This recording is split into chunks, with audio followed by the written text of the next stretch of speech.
If you want a good guitar, you really don't have to sell a kidney. Take this Faber guitar, for example, a Les Paul copy that I shamelessly impulse bought on eBay for around €150. Now that's not exactly couch change, but compared to what you drop on a piano or a saxophone or a violin, it's still a pretty reasonable price for a fully functional instrument. But here's the thing, no guitarist can ever leave good enough alone. We are all obsessed with tweaking and upgrading, and there's a whole cult around modding where people swap out parts like they're building a Formula 1 race car. The standard ritual goes like this: buy a cheap guitar, immediately decide that it's not good enough, swap out the tuners, the electronics, and of course the almighty pickups.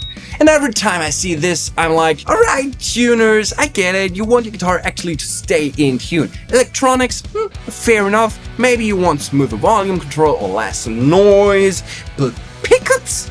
Yeah, that's gotta be pure voodoo, right? So I figure it's time to settle this once and for all, scientifically tested, mathematically evaluated, and free of snake oil. Here's what's going down. First, I'll measure the stock guitar, EQ curve, sound examples, the whole deal. Then I'll bring in Robin, and together we'll perform a full-blown electronic exorcism, ripping out all the guts and installing a hand-picked set of Spirit Up 59 pickups from Amber, who were kind enough to sponsor this little science experiment. Thank you. After that, I'll retest everything, same settings, same sound, same samples, so we can compare the before and the after. And finally, for the ultimate proof of concept, I'll pit the upgraded Faber against my Maybach Lester Edelweiss, which already has the Spirit of 59 pickups built in.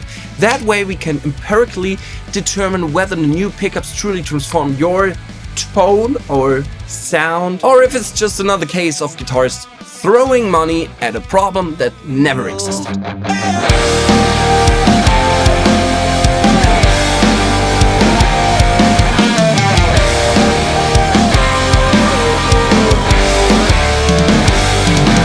Neon lights don't hide the scars, burning rubber, chasing stars, lost in echoes of the past, fading fast, but nothing lasts. Turn it up, loud and clear, scream it out, the end is near.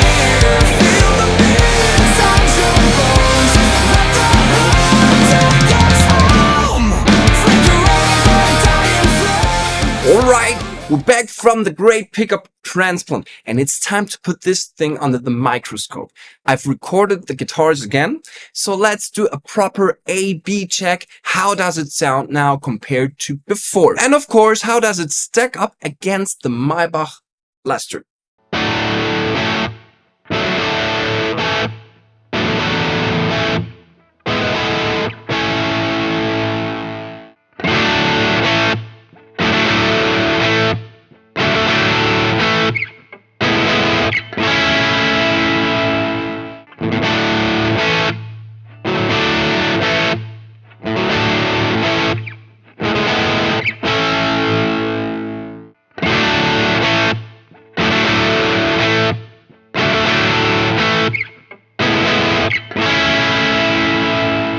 One thing's for sure, you can hear a difference. The sound is noticeably more direct, more precise. It sits better in the mix, I would say. It's fuller, and the entire spectrum feels a little bit more balanced. But we're not just trusting our ears, because this is measurable. Check out this little frequency spike at about 9 to 10 kilohertz. That tiny bump right there at the end. That wasn't that present in the original recording. After the mod, the signal is way more linear. Before, we had a strong emphasis at around 400 Hz. And then the curve dipped gradually. Post-upgrade, the response is much more even, with certain frequencies now pulling up instead of just trailing off. Comparing that to the Maybach Lester, the tonal range looks pretty similar. The mids and the upper mids are well balanced, but the Maybach has a bit more punch in the low frequencies, making it sound a little bit more tidy down there. Meanwhile, the upgraded Faber has a bit more sparkle in the highs, though it's not as tidy as in the low mids. And this difference carries over into the clean tones as well.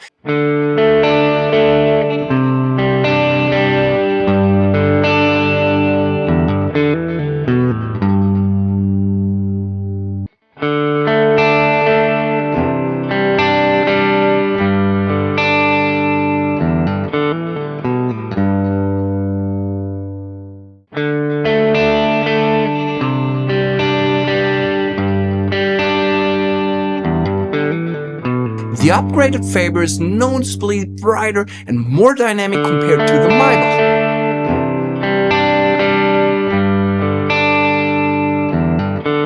It also feels a little bit more balanced overall compared to the pre-upgrade self.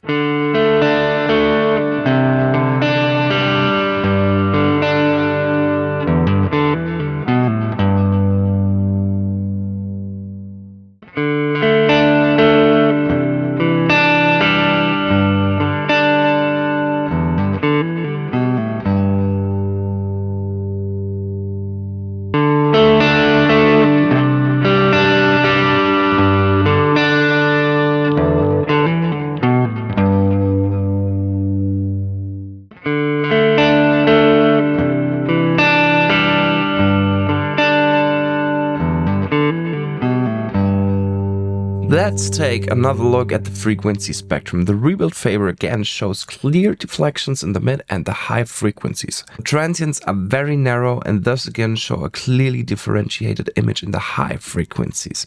The Maybach again shows a strong boost in the low mids and in the low frequencies, but still shows a balanced and clean image in the high mids. And you can clearly see that the frequency image of the rebuilt Faber is much more differentiated, while the pre-built Faber has a strong focus at 200 to 500 Hz and then drops off slightly. But how much is that change just pickups? That's tricky, since we also swapped out the pots and the wiring. They could be playing a role in the tonal shift as well. To be super scientific about it, we should have swapped the pickups first, tested them, then swapped out the pots and done another test. But hey, I'm a guitarist, I'm not a lab technician. Still, there is a clear quality difference here. So before you run off and buy a brand new guitar, maybe consider upgrading your first. It might just breathe new life into your old axe. One thing's undeniably though, a guitar will always have its own fundamental character due to the wood, due to the pickups, due to the electronics, the mechanics, everything that builds in just emphasizes a ground sound, I would say. Swapping pickups won't completely change that. You're refining the sound, not rewriting its DNA. Honestly, I went into this thinking pickups were a bit of a tone placebo, but I gotta admit, there is a significant difference. Even if you can't pinpoint how much is solely from the pickups, the upgrade was 100% worth it. Huge thanks to Amber Pickups for sponsoring this video and to you for sticking around this long. And if you're still hungry for more guitar goodness, check out these videos on the left. And hey, if you liked this one, hit subscribe, ring the bell, and drop a comment. That's it for now, and I catch you in the next hangout.